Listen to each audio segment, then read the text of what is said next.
লাগিছে আজি বিগত বৰ্ষৰ বছৰ 2025 আমাৰ যিটো আলোকৰে যাত্ৰা আমি যিটো যাতে ছাত্ৰসন্থা বৰ্ষৰ পৰা প্ৰক্ৰিয়াতে এই বছৰ 2025 মানে উচ্চতৰ মাধ্যমিক আৰু উচ্চ এইবিলাক প্ৰক্ৰিয়াতে উত্তীৰ্ণ হৈছে নানা সম্পন্ন ল'ৰা ছোৱালীবিলাকক আমি এখন মানে সম্মাননা পত্ৰ দিব পাৰে আমি নথৈ আনন্দিত হৈছোঁ আৰু সকলো ল'ৰা ছোৱালী আজি উত্তীৰ্ণ হ'ল সকলো যাতে আগবাঢ়ি যাওক তেওঁলোকে আৰু মেধা হওক তেওঁলোকৰ ভৱিষ্যত আৰু আমি সুন্দৰ কামনা কৰিছোঁ প্ৰায় আমাৰ 250মান ছাত্ৰ ছাত্ৰী আমি বিহালী সমষ্টিৰ ভিতৰত আৰু বাহিৰৰো আছে কেইবাজনো বিশ্বনাথ জিলাত আমি কোৱা হৈছে যিহেতু বিশ্বনাথ চাৰিআলিৰ পৰা আমাৰ একেবাৰে গহপুৰলৈকে ল'ৰা ছোৱালীক আমি আজি আমাৰ মুখ্য আমাৰ সকলোৱে পৰিচিত আমাৰ বুকুৰ আপোন মহেন্দ্ৰ হাজৰিকা ডাঙৰীয়া আমাৰ মাজত উপস্থিত আছিলে আৰু আমাৰ মাজত উপস্থিত আছিলে আমাৰ জিলা আয়ুক্ত ধ্ৰুৱজ্যোতি দাস ডাঙৰীয়া আমাৰ মাজত উপস্থিত আছিলে আৰু বিভিন্ন ধৰণৰ বিশিষ্ট অতিথি আমি নিমন্ত্ৰণ কৰিছিলোঁ আমাৰ নিমন্ত্ৰণ ৰক্ষা কৰি ইয়াত উপস্থিত হোৱাৰ কাৰণে সকলোকে আমি ধন্যবাদ জ্ঞাপন কৰিছোঁ আৰু তেওঁলোকৰ সুস্বাস্থ্য কামনা কৰিছোঁ আমি বিশ্বনাথ জিলা অনুসূচিত জাতি ছাত্ৰ সন্থাই বিশেষ মানে আলোকৰ যাত্ৰাৰ শীৰ্ষক এক কাৰ্যসূচী আমি আজি অংশগ্ৰহণ মানে অনুষ্ঠান আয়োজন কৰিছিলোঁ তাত আমি বিহালীৰ বিভিন্ন তথা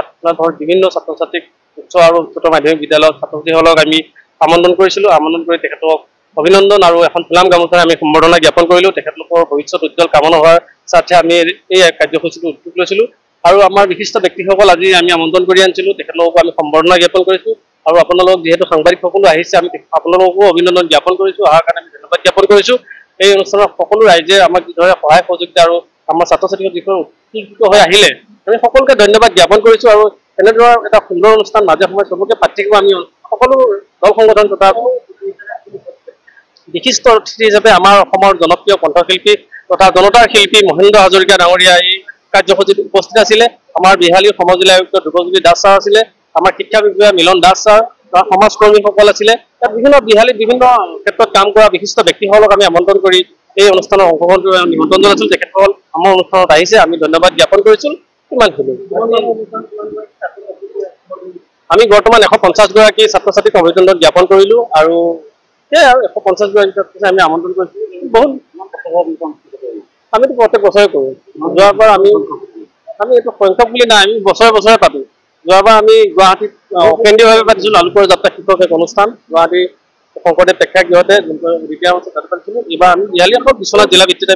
কেন্দ্ৰীয়ভাৱে পাতিম ছাত্ৰ ছাত্ৰীসকলক ভাল হওক ভাল মানুহ হওক সমাজত কাম কৰা ব্যক্তি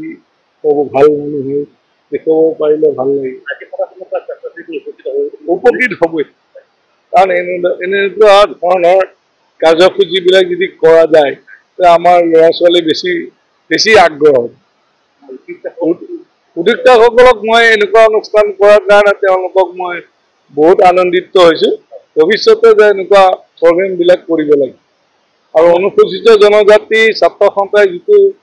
কাৰ্যসূচী লৈছে এইটো খুব ভাল পদক্ষেপ ভৱিষ্যতে তেওঁলোকে এনেকুৱা পদক্ষেপ ল'লে আমাক সহায় সহযোগ বিচাৰিলে আমি তেওঁলোকক সহায় সহযোগ কৰিম বুলি মোৰ নাম সূৰ্য দাস মই এজন PWD ক্লাছ 1 কণ্ট্ৰেক্টাৰ হয় আৰু সামাজিক কামৰ কাজত মই বহুত জড়িত আছোঁ চতিয়া সমষ্টি মানে নদুৱা সমষ্টি হয় মই বৰ্তমান মই তেজপুৰত থাকোঁ